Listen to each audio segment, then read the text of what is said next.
Welcome to In the Cut, the show that gets you up close and personal with BN and our community. And now here is your host, Kevon Cameron.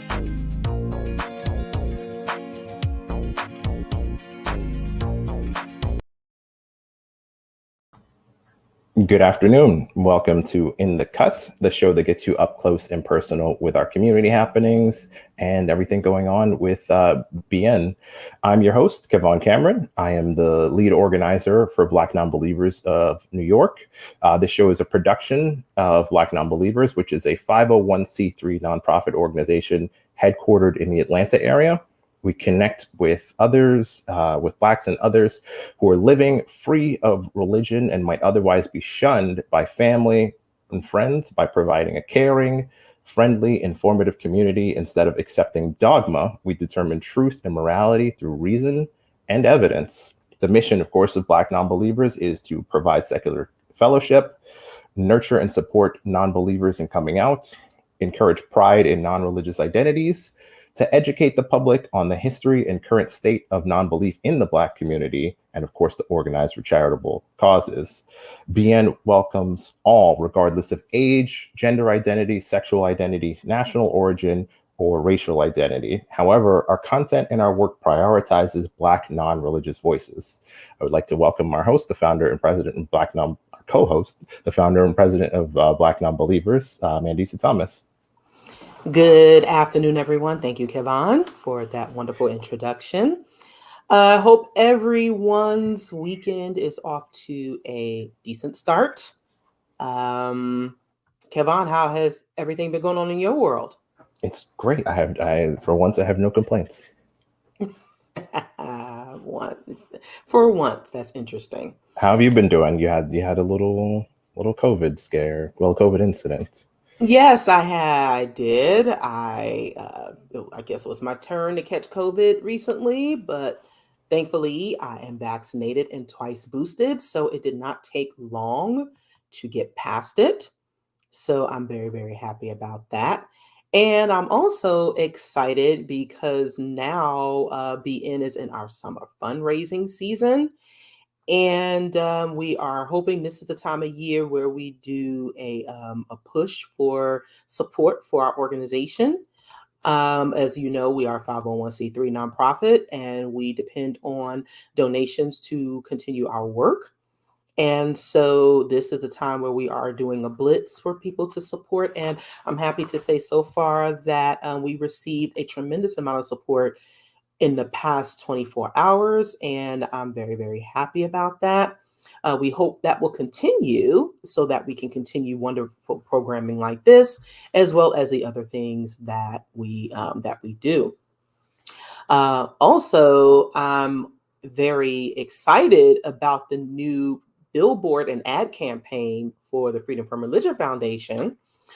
For those of you who aren't aware, they just recently launched over this weekend and last week. There's a billboard and ad campaign that is nationwide, which is titled "I'm Secular and I Vote." And I'm happy to share that I am the face of the Atlanta billboard, as you can see here.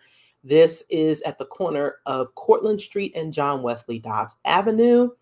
And yes, I proudly state that I am an atheist and I vote. And at Black Nonbelievers, we do encourage everyone to be active, exercise your civic duty, and do vote in your local, state, and national elections. And we do, it's really, we can talk about what's going on in the current political climate, and I know we will, which is why I'm so excited about our special guest today. But also, the campaign features newspaper ads, and this is the ad for the Atlanta Journal-Constitution Sunday edition. I picked up a copy earlier today, and I will be picking up more because these are great for keepsakes. It's great for representation. It's about time that people know that we are active, at least in doing our civic duty. Of course, we cannot specifically endorse candidates as an organization, However, in our private lives and individually, we tend to vote our values, and our values usually tend to be progressive and also which impact humans and human beings and all beings positively and productively. And so I'm very, very proud to be a part of this campaign. And if you want to know what's going on with this campaign in your state, you can visit FFRF's website. There will be a link posted in the chat about where you can find it. And I really appreciate some of our BN members who are a part of this campaign. For example, Candace Gorham, who we love dearly, is is the face for the North Carolina campaign, because that's where she's based out of. And so if you really, really, we encourage you to both support both BN and FFRF. And also, I really want to give a shout out to FFRF for being the legendary sponsor for this year's Women of Color Beyond Belief Conference. They always sponsor at the highest level, which we do appreciate. And we encourage you to join them in their support. If you haven't already registered for the conference, please do. It's coming up in September. So what we really, really want to, and it's come one, come all, either in person in Chicago or online. You can sign up to stream the conference. So please do join FFRF in support for this conference, which is a joint production of Black Nonbelievers, Black Skeptics, and the Women's Leadership Project. So, I will turn it back to you, Kevon, in case you have any final words before we introduce our special guest. I would just encourage people like you did. We are in the summer fundraiser. So if you can, head over to either the link in the chat for that or over to blacknonbelievers.org and donate if you can. Awesome. All right. Thanks, Mandisa. Now, I would like to welcome our very special guest, Dr. Sabrina Dent.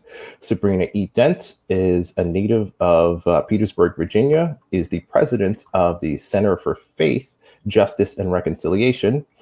Her public scholarship emphasizes using an intersectional approach to raising the visibility of church-state issues that impact racial, religious, and non-religious communities. Previously, Sabrina served as the senior faith advisor for the Americans United for the Separation of Church and State. She actively engaged and mobilized religious leaders to amplify voices of faith on legislative issues such as the Equality Act to ensure and expand federal legal protections for the LGBTQ+ individuals, people of color, women, and religious minority groups. Sabrina has presented at numerous programs and events, including Faithful Democracy's Moral Prelude to the March on Washington, Melissa Rogers' Faith in American Public Life book launch on C-SPAN Book TV. In April 2021, her faith outreach and advocacy efforts were recognized by the Center for American Progress when she was named one of the 21 faith leaders to watch in 2021. Sabrina is most proud of her work on the 3-year project with the Freedom Forum founded by the Henry Luque Foundation, entitled Religious Freedom, African American Perspectives, which resulted in a co-edited and co-authored book, African Americans and Religious Freedom, New Perspectives for Congregations and Communities. Sabrina, a proud mother, earned her bachelor's degree from from Virginia Tech, and her master's and doctorate in ministries degree from Samuel DeWitt Proctor School of Theology at Virginia Union University. Her doctoral project title was Bridging the Gap of Racial and Interfaith Relations, Connecting Humanity with Our Stories. Welcome, Sabrina. Thank you so much, Kevon. It's a pleasure to be here with you. It's a pleasure to have you. I have some questions for you, but we're going to start the way we always start, slightly the way we always usually start with asking our guests to tell us about their journey to becoming secular. But Not so much in this case. Let's tell us about your journey through religion and coming to where you are now and working sort of the whole political angle and working with people who are non-religious. How did that come about?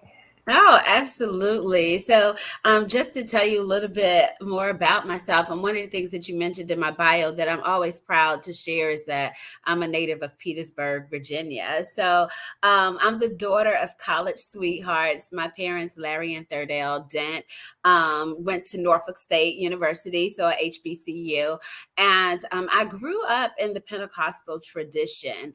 My dad was a Pentecostal preacher, and but I eventually became a Baptist minister, which is very interesting for that to happen.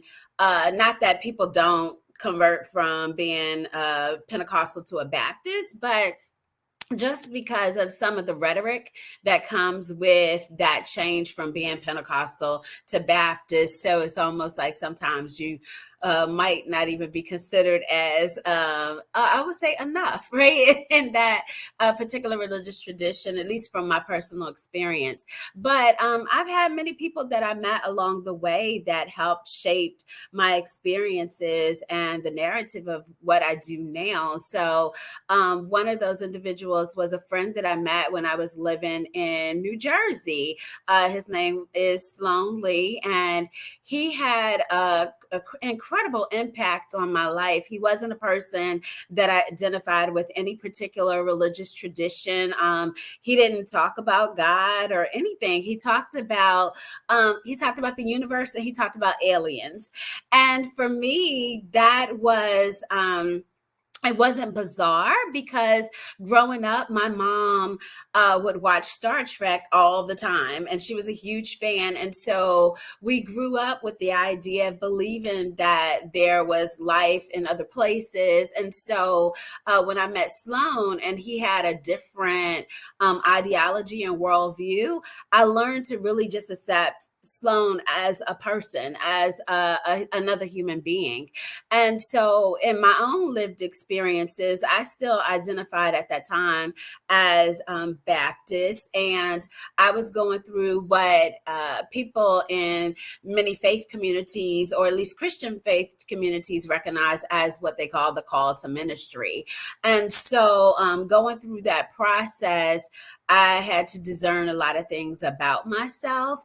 But even before I got to this particular place in my life, some of the things that allowed me to question religion and my own religious identity was my experience at Virginia Tech in my freshman English class, when my professor told us that we had to read the Tao and the Power of Myth.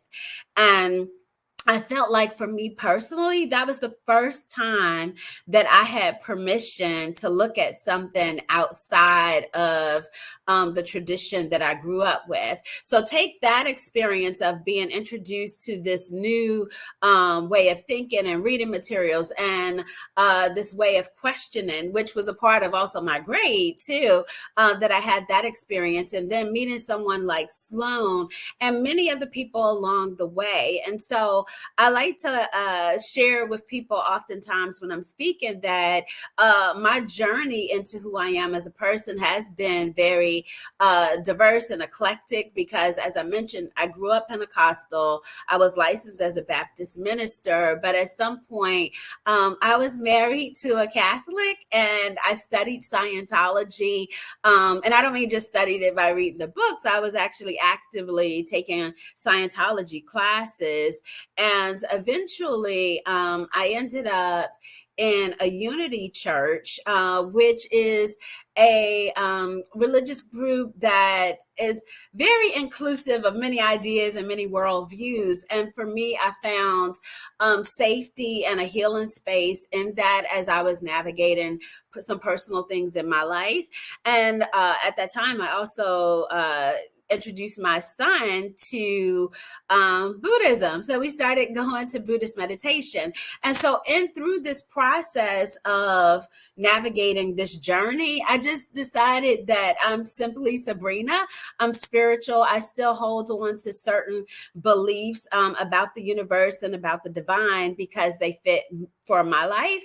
But what led to me working with non-religious communities was really when I became a BJC fellow in 2015 with the Baptist Joint Committee for Religious Liberty. One of their staff persons introduced me to the Religious Freedom Center, which, if anyone is familiar with the Washington, D.C. area, there used to be this incredible museum called the Newseum. And it was a place that championed the First Amendment and the five freedoms of the First Amendment. And so I worked in the Religious Freedom Center, and there I had an opportunity to work with people from many religious identities and none. And I did that even in my interfaith work that in the Richmond, Virginia area. But this took it to a whole different level of really understanding the importance of protecting religious freedom for all, protecting the First Amendment. And so it was through the Religious Freedom Center that I actually was introduced to BlackNonbelievers. I remember sitting in a meeting one day and we were reevaluating our website, and my boss at the time was going through the website, and they zoomed over to the page that had this project that we had been working on in Georgia called the Georgia 3Rs Project. And we were looking at the list of the advisory council members. And what stood out to me was I saw Mandisa Thomas, BlackNonbelievers.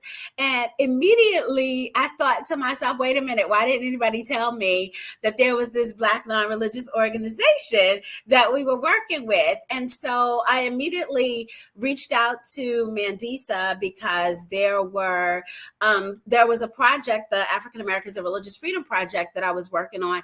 And I knew I wanted to make sure that I was carving out space in the project for Black non-religious voices to be elevated. And so that was the beginning of this relationship and working with Black non-believers. But it has led me to working with many different secular organizations that I've been grateful for this opportunity, because I really believe that all of us need to be a part of this conversation when we're talking about religious freedom, when we're talking about faith and politics, when we're talking about the First Amendment. So I guess that's a very long way of answering your question, Kevon, but that's how I got here. Okay, there was a lot in there. That was very interesting about from the Star Trek to the museum. I lived in DC for 5 years, so I'm oh, did you? Okay. Yeah, so I'm a little familiar. One of the things I wanted to get to you is, since you work with a lot of what you do, it's not just like, oh, I'm a religious person and this is my lane. A lot of what you do is based on the concept of religious freedom. Given the recent Supreme Court decision, why do you think it's so important at this time to I guess, define specifically what religious freedom is or isn't? Right. It is critically important right now. A lot of people, when we say religious freedom, a lot of people just think, oh, my right to believe or not to believe, or to practice, not to practice, and they leave it there, right? But the importance of, and this is why I do my work through an intersectional lens, is because people need to understand the deeper impact and the larger implications that come when religious freedom rights are violated, and also when things like Christian nationalism show up and try to take over or co-opt language of religious freedom. So one of the examples, I mean, people know, of course, about the decision of Roe versus Wade being overturned, right? And thinking about those issues. But I look at it as a Black woman in America.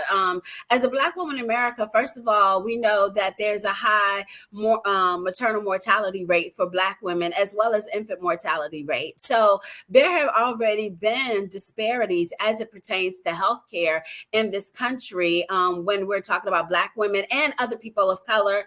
And also I want to add in there poor white people, because they fall in that category with us too. but we're disproportionately impacted by these issues.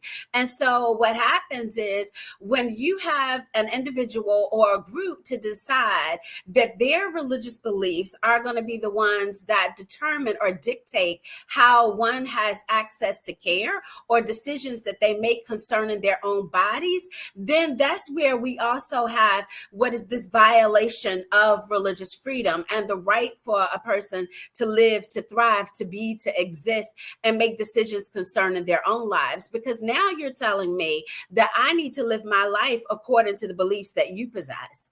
And that is very problematic. And because one, constitutionally, right, we have to remember also that the First Amendment, when we're talking about the freedom of religion, there are those two clauses, right? There is the Establishment Clause, and then there's the Free Exercise Clause. And so the Establishment Clause basically states that the government cannot interfere, like that there should not be any government sanctioned religion in this country. And I tell this, and I'm saying this, I know that people that are non-religious know this, but if there's someone religious that is watching this, I want them to know that, you know, the government was not founded, or the United States was not founded as a Christian nation, right? The founders had many different ideals and beliefs. And so they were fighting for all of us to have this freedom. So if they were fighting for us to have this freedom, although they didn't fight for human freedom, I like to acknowledge that, right? Although they weren't fighting for human freedom, we have to realize that everyone should be able to live their life according to their conscience. And so the Establishment Clause is supposed to protect us in doing that. And the reason why I say supposed is because we see what the Supreme Court is doing right now, and it's not really protecting all of us in the way it should. The other thing is free exercise. So yes, I have my right to practice my beliefs as I choose to practice, but those rights end where yours begin. So I should not be trying to infringe my rights upon yours. And so again, going back to the original question, it shows up in healthcare, but it also shows up in employment decisions. It shows up in public, and when we're talking about public schools, because I mean, the case of Kennedy versus Bremerton, right? The coach that prayed on the 50-yard line, and they said this was a private prayer. It wasn't private. First of all, there's nothing private about being on the 50-yard line to pray a football game. So it was nothing private about that. But what does that mean when we know adults have power and influence over kids?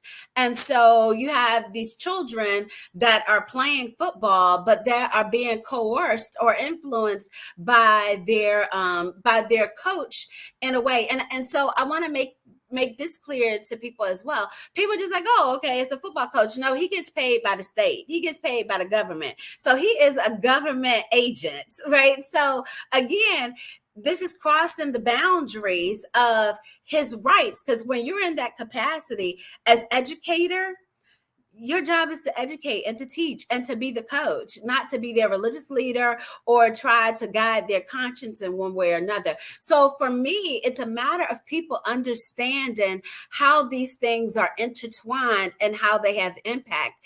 Even when we're talking about voting, I was so excited to see the campaign when Mandisa posted on Facebook that the campaign came out and it was, I'm an atheist and I vote. And I was like, yes, yes, yes. The messaging needs to go out stronger than ever, the importance of voting right now. And so again, going back to the importance of religious freedom, think about the people that didn't expand voter rights protections in January, right? These are the same people that say they live by their faith and their beliefs and their moral conscience. These are the same people that are proclaiming that they are pro-lifers, but they allowed, I'm gonna say yes, they allowed the murders to continue to happen, as we saw the children in Uvalde to get shot, because they choose when and what they want to do for the advancement of humanity or to help humanity. And I think that is problematic when you think about the hypocrisy in this country and those that are, again, that are not protecting the rights of every human being in this country. So yeah, it's there are a lot of complexities that come with it. So for me personally, and the work that we do through the center is to make sure that people understand the complexities of this work. I mean, we've had people be like, okay, religious freedom. It's like, no, honey, this is much deeper than just saying religious freedom. This is really about your life. And so that's why people need to understand the importance of religious freedom, that one, it's a constitutional and a human right that is really protected by the First Amendment. But we understand that it takes people to make sure this right is protected. And right now, we're not seeing that happening. Yeah, it's a dark day. As someone who was born after Roe, it's weird to see that go away. You start to question what else. There, not only but there's been a lot of, especially like the late night shows, a lot of news programs are questioning what else is going away. If we start to chip away at fundamental rights like that, what else is going away? But I mentioned earlier that I was going to be a little tough on you because I'm a little skeptical of your approach a bit. So I'm trying to figure out how I want to ask this.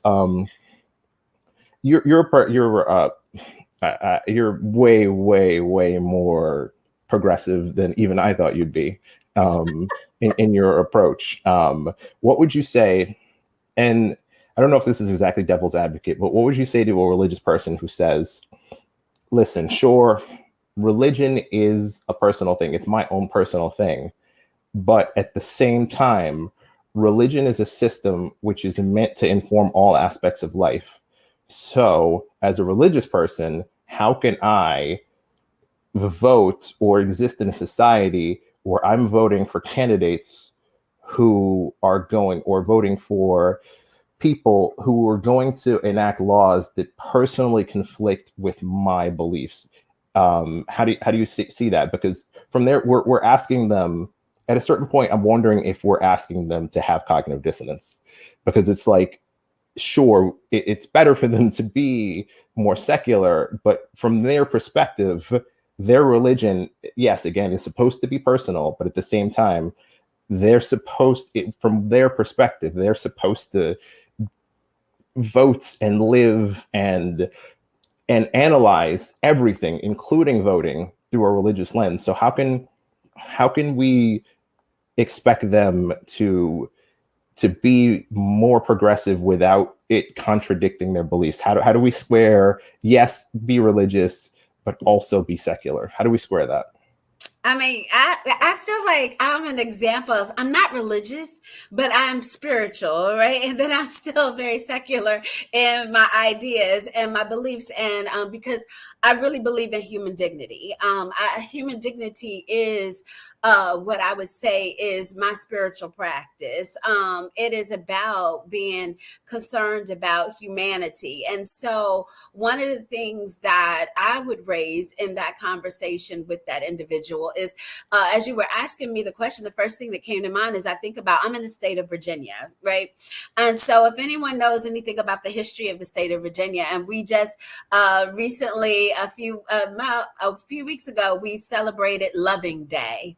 And that was the SCOTUS case where, Richard and Mildred Lovin, their case, the Supreme Court made it illegal for interracial marriages to be banned, right? And so I would say to the person, I think you need to look back in history. Okay, let's understand history here. So if anyone doesn't know a little bit of Virginia history, Walter Plecker was the first registrar for the vital statistics, for the Bureau of Vital Statistics here in the state of Virginia in the early 1900s.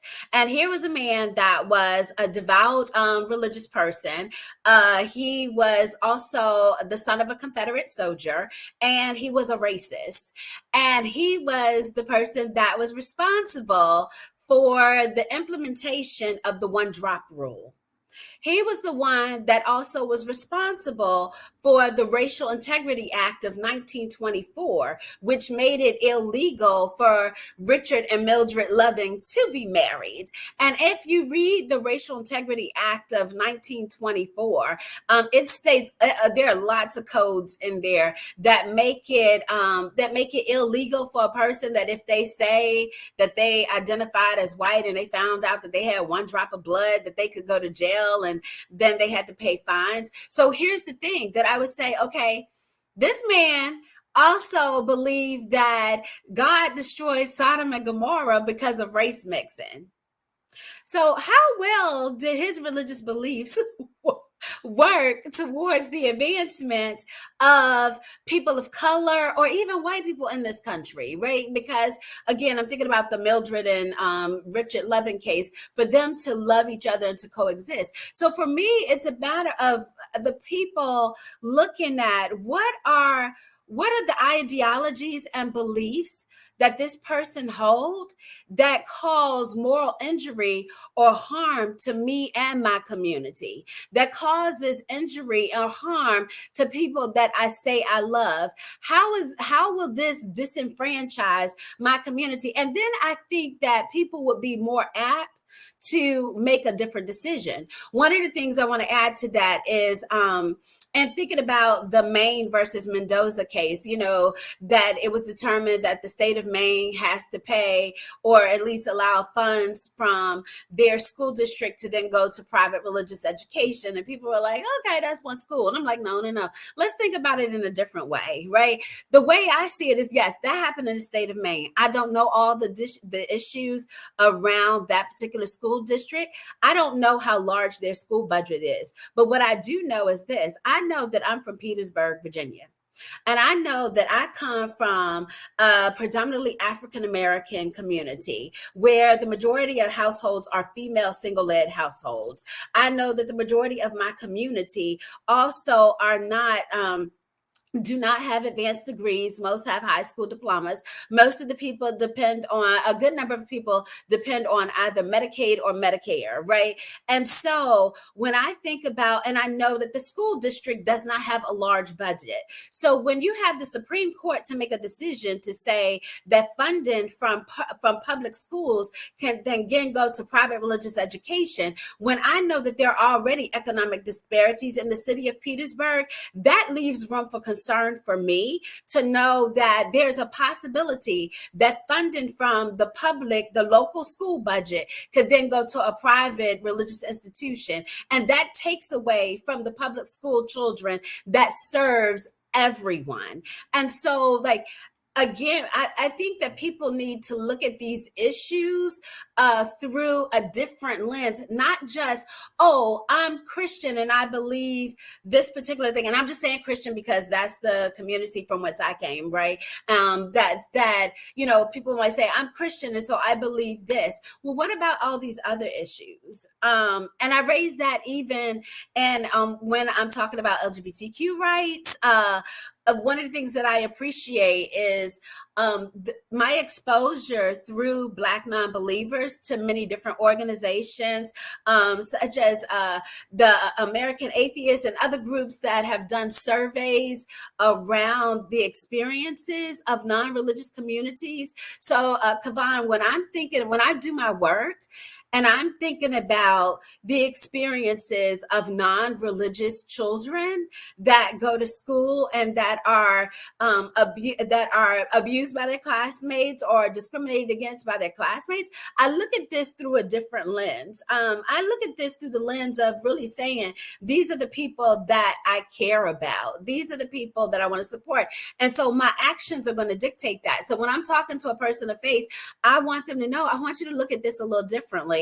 And any particular issue, even when we're talking about LGBTQ rights, one of the things I wrote an op-ed earlier this year, and it was written and published in the Religion News Service. And I particularly was speaking to religious communities, saying to the Black church that, hey, we need to take up LGBTQ rights as a civil rights issue. The Black church has always taken up civil rights issues and concerned about humanity. And if we're saying Black Lives Matter, all Black lives matter. And so for me, that is how I would approach it. And because at the end of the day, I have to live with my conscience. I have to know that I've done everything that I believe that I have been called to do on this earth. And I feel as though I've been called to really advocate for human rights in a way in which through the lens of religious freedom. And so I'm going to do that. That's until I can just go and chill on an island somewhere. And I think that's a great philosophy. I think that's a great outlook on the whole issue. And I think if all religious people or all spiritual people felt that way, Black nonbelievers probably wouldn't exist. Neither would American Atheists or a lot of other secular organizations. Unfortunately, it seems that a lot of people take their faith to an extreme, and they do believe that they're supposed to, not so much, I don't think from their perspective, try to be as generous as I can, not so much from their perspective that they're supposed to force their beliefs on everyone, but they believe their beliefs are, everyone believes that they're right. But they believe that they're right, and they believe that this is how they're supposed to pursue things. So I guess we have to figure out some ways to bridge that gap and sort of make things work, but I don't know when it seems to be going in the opposite direction at this point. Right. But yeah, hopefully we can turn that around. I want to respond to that. I agree with you. I think that what we see right now is very scary. It's very scary of what we see happening in the public square, the discourse that's taking place, the even with public policies. And so for me, it's a matter of I personally, I believe that people's experiences sometimes shape who they are as individuals. And so, and a lot of times that is the case.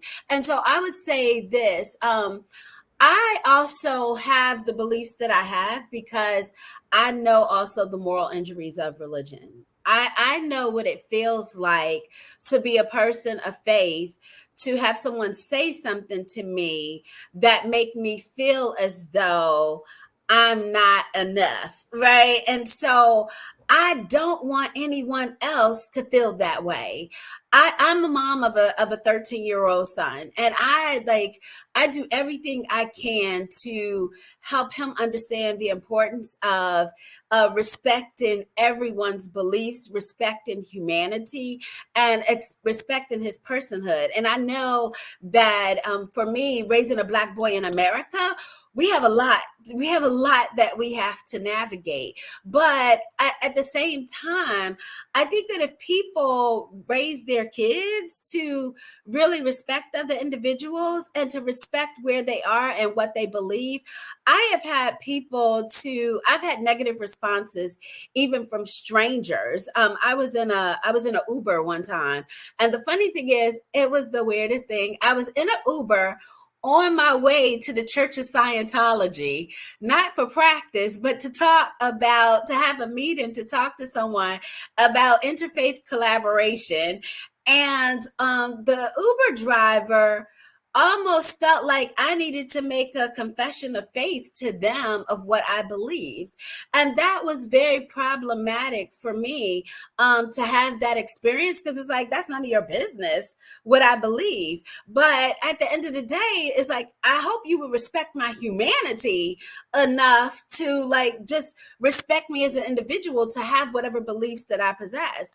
And one other thing I want to share is, this is why I think it's important for religious individuals to understand the significance of collaboration with non-religious communities. I'm very fortunate that I have had the opportunity to be invited to speak with Jews for a Secular Democracy, as well as the Ethical Society of St. Louis. I've been invited to be on their conversations, to be on panels, and to talk and share my ideas and my beliefs as far as what I do. But I want to share on a more personal level why this is important. And so when right before the Kennedy Bremerton case, I think it was around the time it was being heard, Americans United hosted a press conference, and they invited people from many religious traditions and none to be a part of that conversation. And my dear friend Ro, who is a part of Black Non-Believers, the DC affiliate, was out there with some of the other members of BN, and I was so excited to see that Ro was there. And after the press conference, there was a moment that happened where there was a gentleman who was there who had on religious garb. He had on his collar, African-American gentleman. He was older. He had on his collar, and he had a very derogatory shirt on that was targeting gay and trans kids. Very derogatory. And because of his stature, he was a very tall man. I think also his stature, maybe also his color, like no one really said anything to him because he was wearing this very derogatory shirt. But after the event was over, Ro and I were talking and having like our regular friendly exchange like we always do. I absolutely adore Ro, and we've become really close friends, just like Mandisa and I. And so the gentleman then came up to Ro and saw that his shirt, and Ro was wearing a BN shirt, and he said something to Ro, and he was like non-believer. He was like, as in atheist. And Ro showed so much grace in that moment of talking to that gentleman, and respected him as one of our elders, which Ro didn't have to do, but he was very respectful. And, he was like, yes, he was like, non-believers are across the spectrum. We're free thinkers. We identify as atheist, agnostic. He just like was very gracious. And the man, continued to say some things that, were leaning more in a more assertive position that he was taking. And he said something about how, growing up, he would have never seen, non-believers. And again, Ro was very generous in his response. And I said something to the gentleman about his shirt. And I was like, sir, your shirt is very confusing, because here I see someone wearing a collar who then should have certain ideologies about how they should respect humanity, right? Especially from what I know of many people that identify as Christian, is like they hold to the belief that everyone is made in the image and likeness of God, and that, also when we think of the commandments. And so here I'm seeing this walking contradiction of what I believe to be Christianity, or should be like ideologies that are embraced about love. And so in that moment, there was this tension that happened, and I had great concern for leaving Ro by himself. And I shared that story because moments later, I then had an encounter with someone from a secular organization who was absolutely gracious and warm towards me, and told me how much she appreciated the lens from which I do my work, because of my respect for humanity. And so for me, I share those two examples, not to pit religious communities against non-religious communities, but to say there has to be this collaboration, and there has to be this coexistence for us to respect one another and to love one another and to really affirm the human dignity of another person. And because Ro is my friend, that's also one of the reasons why I didn't feel right leaving him in that position. And so for me, it's a matter of telling people of faith that, to spend some time getting to know people that are non-religious, understand what are their core values and beliefs around humanity and around our thriving as community and human beings, and not look at someone based on your religious ideologies or the dogma that has been passed on to you. And and I say to the non-religious community to give us that are, that identify as religious or spiritual an opportunity to show up in our authenticity as caring human beings that want to walk alongside you and do the work. And so that's why I've told Mandisa and I've told Ro, I'm committed to always creating space for Black non-believers in the work that I do, because I believe that your voices are so important and critical to conversations about protecting religious freedom and human dignity for all people. Definitely agree with that. I don't know what's going on with my screen. It's okay. Ro, we all of us organizers have different personalities. Ro is definitely a more gracious than I am. Let's just say he's a nicer individual than I am. I'm not sure that situation would have played out similarly. I've tried to mellow out given my responsibilities, but yeah, he's a much nicer guy. But as we wrap up, is there anything else you wanted to promote or discuss before we wrap up? Oh, sure. You know what? I would say this, like in our work at the Center for Faith, Justice, and Reconciliation, we collaborate with a lot of organizations. One which we did recently is we collaborated with, and this audience might not be as interested, but it's a resource, is that we partnered with Interfaith Power and Light to do a voter reflection guide, because that's how much we're committed to making sure that there's voter education that's happening. But also, I want to invite people to join us on July 19th. We're doing a civic education and advocacy training, and it's not based on one's religious identity. It's about really having people to have the tools and the skills to really advocate and become effective advocates about whatever issues you want to promote to your elected officials. I just think it's so important that we equip people with the tools. And so the Center for Common Ground, Andrea Miller is a fierce sister down in Virginia that has been doing this work for over 30 years. And we've partnered with her as well as several faith-based organizations to offer this opportunity, but it is open to everyone, because I really believe that everyone needs to have these tools in order for us to move forward and for us to combat Christian nationalism and to protect our religious freedom rights, or our freedom of conscience for everyone in this country. And people can find that information on your website, correct? Absolutely. faithandjusticerva.com. Okay, great. Appreciate you being on the show today. Thank you, Sabrina. Thank you for having me. It's been a pleasure talking with you. No Thank problem. you so much for joining us, Sabrina. It is a pleasure. And I am truly, truly honored to call you friend. I think we just really hit it off when we first connected. And anyone who shares our values about what is best for, again, humanity is always all right with me. So that is great. And we are looking forward to having you on the cruise this year. Yeah. And so excited about that. And so thank you once again. That was a wonderful interview. And we hope you enjoy the rest of your afternoon as well as holiday as much as possible. Thank you so much. I appreciate both of you and the work that you all are doing. Keep doing it. Keep making space for those that need community. It's so important. So I celebrate you. Thank you so much. Bye-bye. Bye. Bye-bye. All right, Mandisa. Was there something you wanted to say before we got to announcements?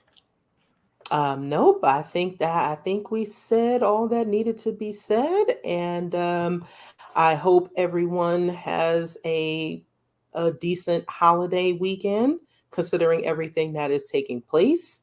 So we just, as we go into this weekend, we think about that. Just continue to, push this conversation forward, and and just continue to do, again, our active and civic duty as individuals and openly as non-believers. Yeah, it's dark times now, but society does tend to trend towards progressivism. So hopefully we'll turn things around. That being said, we do have some announcements for you coming up. As Sabrina was mentioning, Ro, our DC affiliate organizer, does have a podcast. It is called the Where We're Headed podcast. It's a production of the Washington, DC affiliate that is available at wwh.podbean.com. That's WWH as in where we're headed.podbean.com. We'll have the link up for that on the screen as well. As Mandisha mentioned earlier, BN Summer fundraising drive is underway. Please show your love and support for our work. Here is a Facebook link for your convenience. And as always, you can donate directly to our website or via Cash App on Cash App. Yeah. So we'll share the banner for our Cash App, which shows the BN tag there. If you are on Cash App and you would like to have us, if you'd like to support our organization, we strongly encourage that. Speaking of which, tomorrow, please join us in Atlanta as we take group photos at the billboard for the campaign. It is on the corner of Cortlandt Streets and John Wesley Dobbs Avenues at 10 a.m. tomorrow. And once we take the photos, we will go hang out and get something to eat afterwards as a meetup. So please do join us for that if you are in the Atlanta area. Okay, cool. Also, Mandisa's talk with Houston Oasis was rescheduled to July 17th. If you cannot be there in person, you can tune in online. Details are on the screen. That's HoustonOasis.org, but we'll provide that link for you on the screen. Yes. And also, if you know a student or anyone who is attending high school or college, please encourage them to, or please apply yourself for the 2022 Hurston Scholarship, which is produced and which is co-sponsored by Black Nonbelievers and the Secular Student Alliance. This benefits a Black college student. The link to apply will be in the chat and on the screen. The deadline to apply is July 31st. So please do either apply for the scholarship or you can apply or encourage someone else to apply. Also, the Nashville Nuns Convention, which is also known as NanoCon, will take place on July 30th. I will be one of the speakers, as well as Seth Andrews and Matt Dillahunty, as well as many more. We actually have a block of tickets that we have sponsored here at Black Nonbelievers. So if you are interested in attending, please do let us know. We will share the link in the chat for you to for more information on the conference. And please do contact us via all of our platforms or through our website if you are interested in attending. Yeah, cool. Also coming up, Women of Color Beyond Belief is approaching quickly. Book your tickets today. Join us in Chicago from September 30th to October 2nd. Speakers include Sunny Secular, Cynthia McDonald, Nadia Dutchin, Sandria Hall, and many more. Of course, student discounts are available, and also sponsorship opportunities are also still available. You can check that out Women of Color. Sorry, that's WOCBeyondBelief.com. We'll have that link up on the screen for you as well. It's WOCBeyondBelief.com. Also, now there's still time to book for BNCCon 2022. It's our annual cruise coming up this November. Join us for fun and educational time aboard the Carnival Spirit. You can also sponsor this event. We'll have that link up on the screen for you as well. And if Mandisa has nothing else, then nothing else. Actually, yes. If you are interested and you like this BN t-shirt that you see here or any other BN swag, you absolutely can purchase your swag on our website. Here is the direct link if you'd like to do so, but you can find that on our website where we have t-shirts, mugs, shot glasses, and more. Yes. We do. That wraps up the episode. We hope you enjoyed the show and that you'll join us again. As a reminder, we air every first and third Saturday of the month. Please don't forget to like the video and spread the word. Of course, if you want to follow us on Facebook at Black Nonbelievers, Instagram at BNonbelievers, on Twitter at BNonbelievers, capital B, capital N, and subscribe to us on YouTube at Black Nonbelievers Inc. Find us, your local Black Nonbelievers affiliate, and join them all. And as Mandisa said earlier, you can, of course, you can make a tax-deductible donation at blacknonbelievers.org/donate. And again, if you want to represent Black Nonbelievers even more, you can get that swag, as Mandisa mentioned, the t-shirts, the hoodies, and everything like that. We do appreciate you tuning in today. We'll see you again in a couple of weeks, and have yourselves a great afternoon.